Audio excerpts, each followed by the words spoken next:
This time on Landmarks, we experience the glamour of Cannes. We visit Spain's new designer hotel. We witness architecture going green.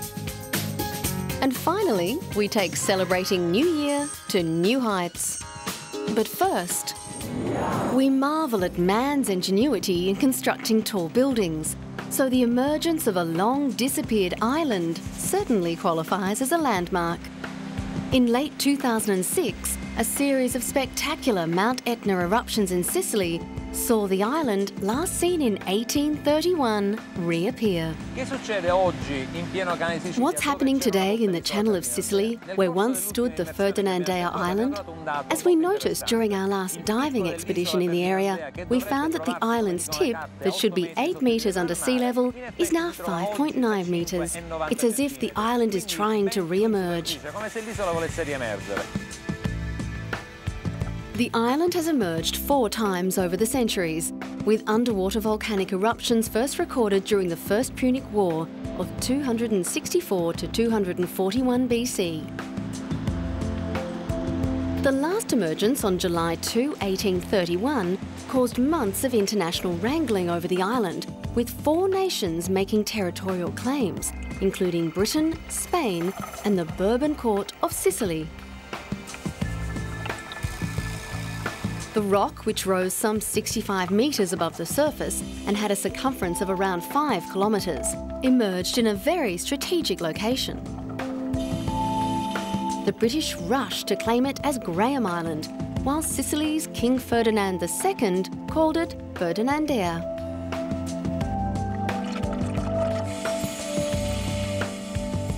Both sides barely had time to rub their hands and stake out the real estate when, just 6 months later, the island once again slid back into the vibrant blue Mediterranean.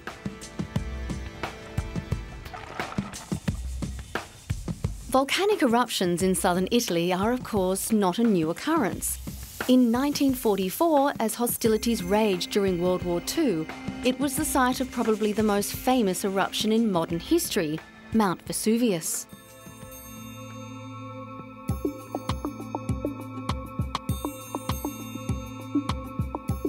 Only months earlier, Sicily had become a springboard for a full-scaled Allied invasion of Italy and the beginning of the end of the war in southern Europe.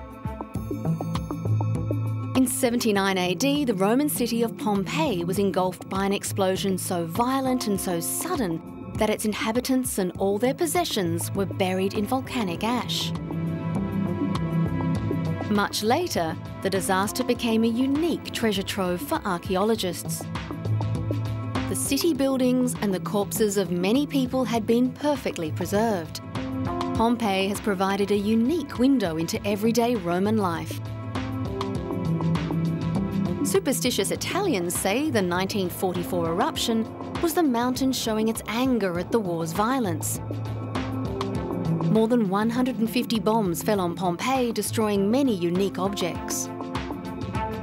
That was the most recent Pompeii eruption, but seismologists say it is unlikely to be the last.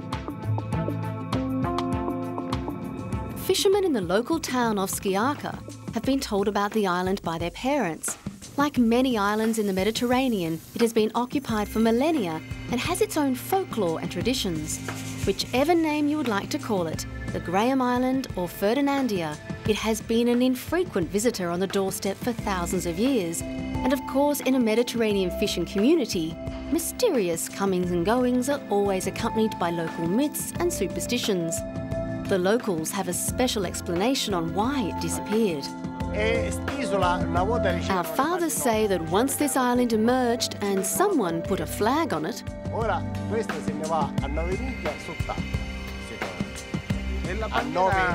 what flag? A British flag. The English put a flag on it and the island disappeared into the sea.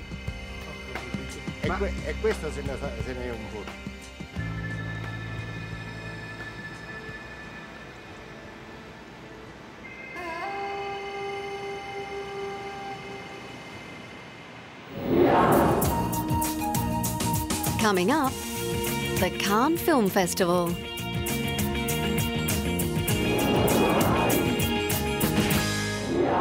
The Cannes Film Festival in the south of France is the byword for movie glamour, not just in Europe, but around the world. Set on the beautiful Côte d'Azur on the Mediterranean Sea, the sometimes sedate but always stylish coastal resort has been the elephant everyone wants to touch since its inception in 1947.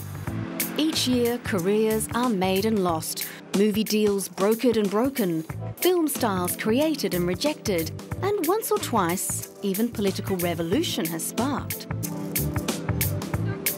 More than 3,000 movies are estimated to be shown over the 12 days of the film festival, and with each film arrives an entourage.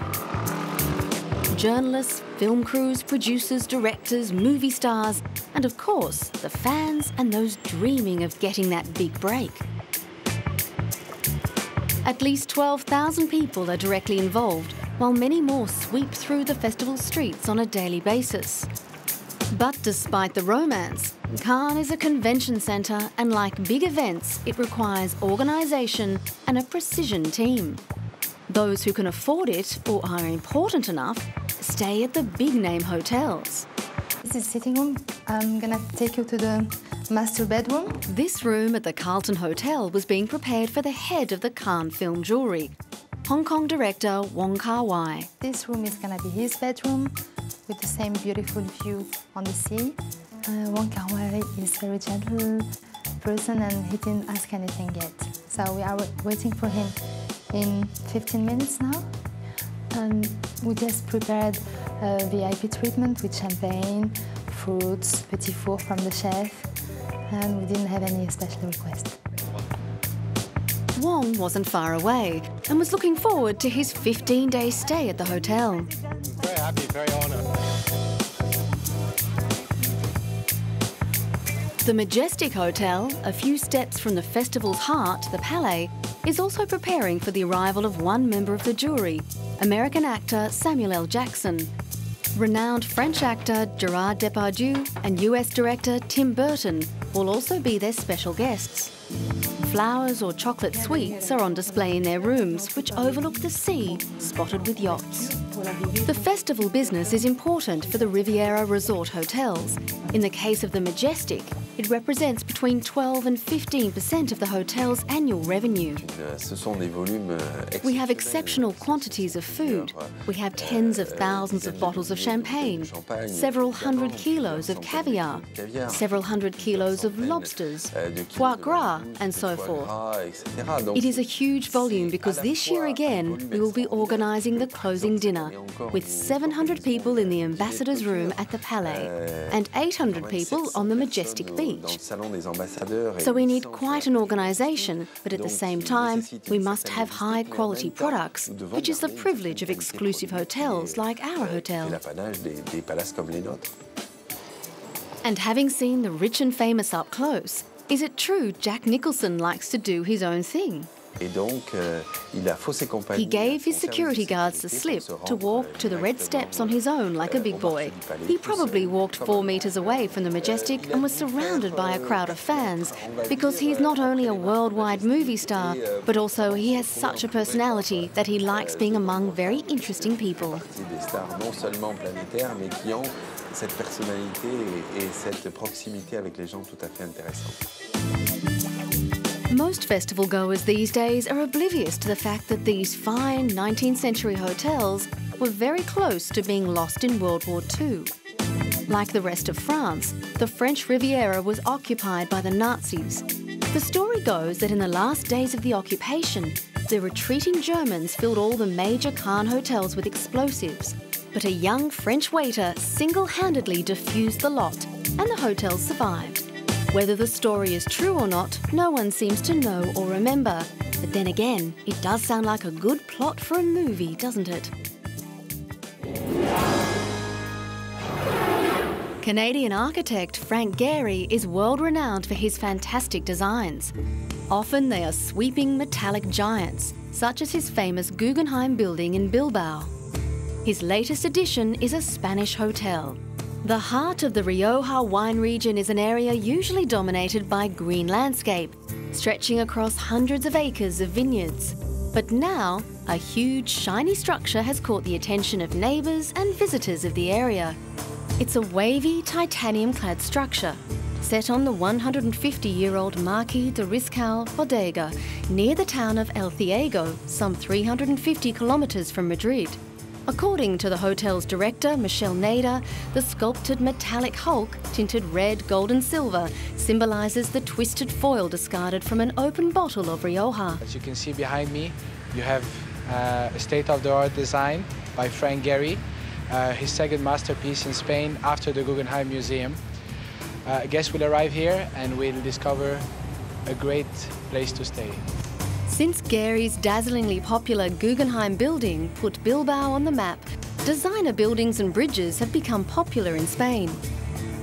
Structures range from Santiago Calatrava's Opera House in Valencia to Sir Richard Rogers Airport in Madrid. This hotel also makes a strong statement. Despite the incorporation of timber and marble, its size and use of titanium and other coloured metals is a radical departure in terms of how the rest of the town looks. Whether they like it or not, workers and owners of nearby vineyards are now becoming familiar with the structure. For the first 3 years when the hotel was in construction, the people of El Ciego used to call this hotel behind us the Thing, because they didn't know what was it and had no shape and it was very weird. The Marquis de Riscal is a wine-themed hotel and has attracted widespread attention, but some locals still dispute its value. There are detractors, there are people astonished by it, people who think it is too much, but time would put it in its place. I think it is going to be very interesting. The Rioja wine region is one of Spain's best known and most popular. For hundreds of years, it has been a fertile valley with many, now ancient vines.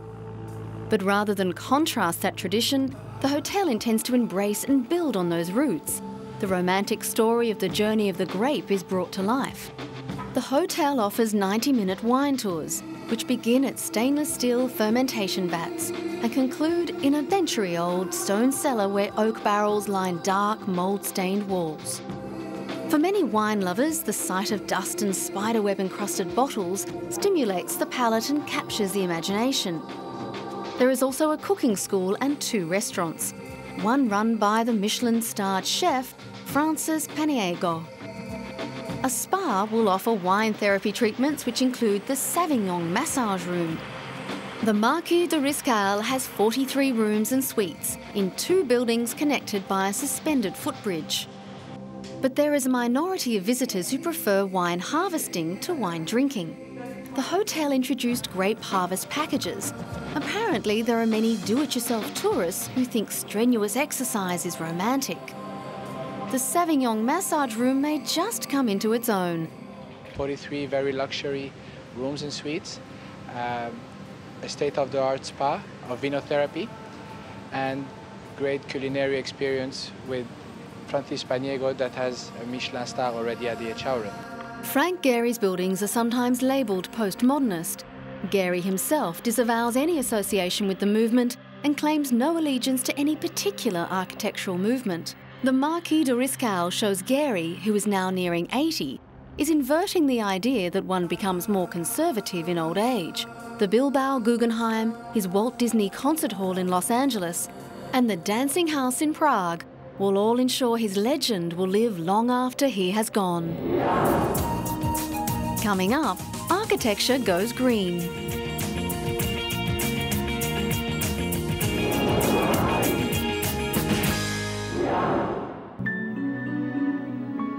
The Pines Calyx is a brand new building at St Margaret's Bay, Kent. A calyx is the cup-shaped shell of leaves that protects a budding flower, so it's no coincidence that the shape of the building, 2 intersecting domes, has been described as an organic shelter. The construction of the environmentally friendly conference and visitor centre in the far southeast of England, near the port of Dover, is the result of one charitable trust taking global warming seriously. Every building has a secret history and a secret story about the making of it. And this building is full of a secret history which will be unravelled. All the minds, all the talents, everybody's contribution to this has made it almost a living entity. It's absolutely wonderful, very spiritual building. The building will be used as a conference, training and events venue. It's built into the hillside in a corner of a 6-acre organic garden owned by the St Margaret'S Bay Trust, a charity set up with the aim of promoting environmentally friendly buildings and landscaping. Global warming and the need to reduce carbon emissions is becoming a major issue worldwide. One method of reducing the use of fossil fuels such as oil and coal is to insulate buildings so that they need less heating and cooling, and to use recycled or locally available materials during their construction. The walls are made from the chalk rubble excavated from the hillside. It's been compressed and then coated with a transparent layer to reduce dust. Flint nodules, which are a natural feature of the local geology, have been purposely included. The chalk has been last used about 200 years ago in Kent, when there were houses built and multi-storey buildings built out of round chalk, and we have started to use the technique here. Chalk is actually taken out of the site, and sort of no transport. It makes it very economical and very kind to the environment. The twin domes are the most startling architectural feature. They are made using 3 layers of fired clay tiles laid edge to edge. They are put in place without scaffolding or supporting structures, using a building technique that's hundreds of years old and which was forgotten until designer Izzy Benjamin rediscovered it in a remote Spanish village. It's a technique that has been lost for about 100 years, but I saw it used in a little village in Spain by local peasant builders, and I couldn't believe what I was seeing. And I said, that will never stand. They said, let it set and we'll dance a fandango on it, which they did. The building is being heralded as an example of a low-energy consumption structure. It's naturally air-conditioned. Air is sucked in through a grill in the garden and emerges inside at a regular 12 degrees Celsius. You're not going to venture into the kind of revolution that's going to be required in British architecture, British town planning, British construction generally, without having a few models. There are some, there are 1 or 2 others where work has been done, which is important. But this is a very beautiful one, and I hope that the lessons from it will be learned, because they relate to such things as the amount of carbon that is used, you emit, the amount that you can limit pollution, the amount that you can save energy, the amount that you can use water sensibly, and above all, use raw materials sensibly. One high-tech addition is the mood lighting, which is programmable to simulate any time of day. The only snag might be mowing the roof. The earth covering the domes has been seeded with grass and will soon be sprouting. No doubt architect Izzy Benjamin will find a way around that too.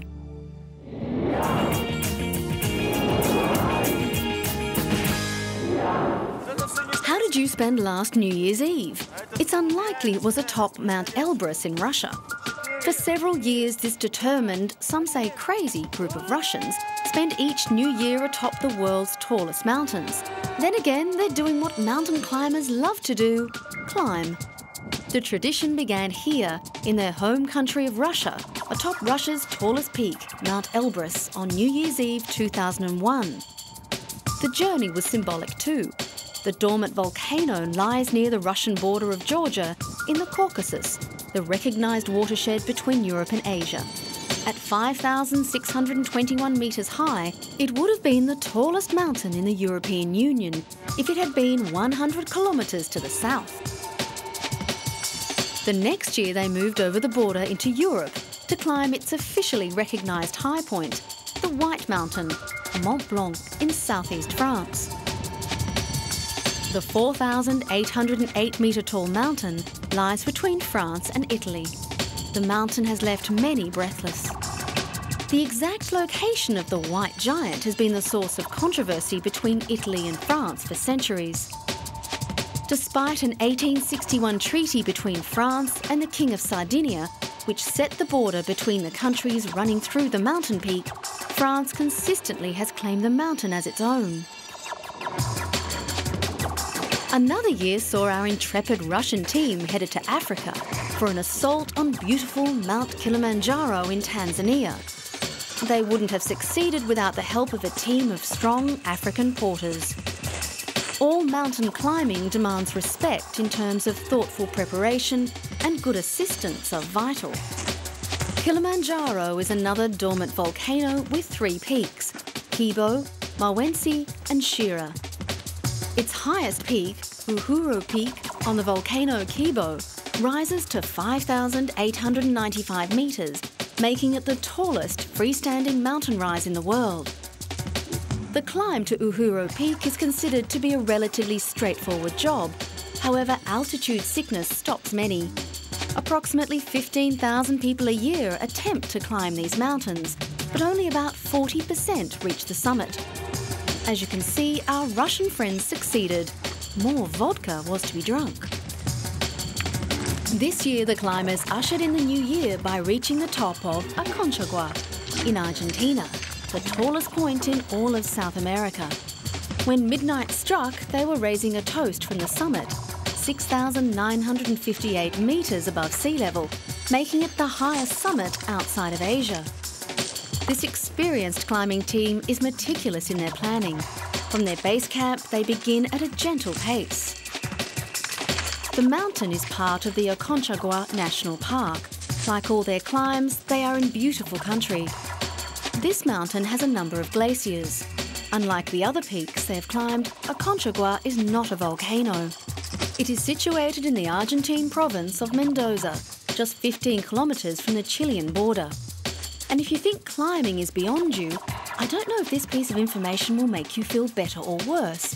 The youngest person to reach the summit of Aconcagua so far was Jordan Romes from California. He was 11 years old when he reached the peak on December 30, 2007. The climbers are nearly there. It's not a forgiving place to nurse a hangover. Altitude sickness is usually accompanied by pounding headaches anyway. For the Russian climbers, reaching a mountain's peak brings special rewards for the new year.